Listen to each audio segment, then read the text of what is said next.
remember the stillness, that moment of disbelief, when everything came to a sudden stop, when your world shattered, when things would never be the same again.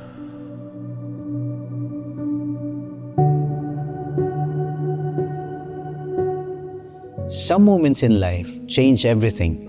One phone call, one conversation, one piece of news, and suddenly, the world feels different. The questions become heavier, the silence becomes unbearable, and deep inside, you begin to wonder, God, where are you?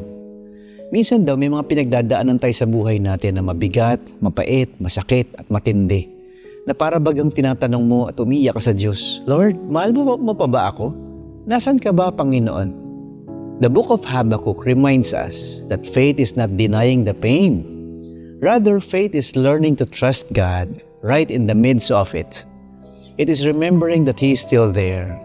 He is still in control, even when things don't go our way. We can still remain unshaken.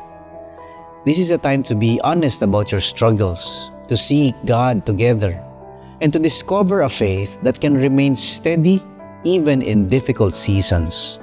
You don't have to go through this alone. Join a life group, and together let's discover how to remain unshaken.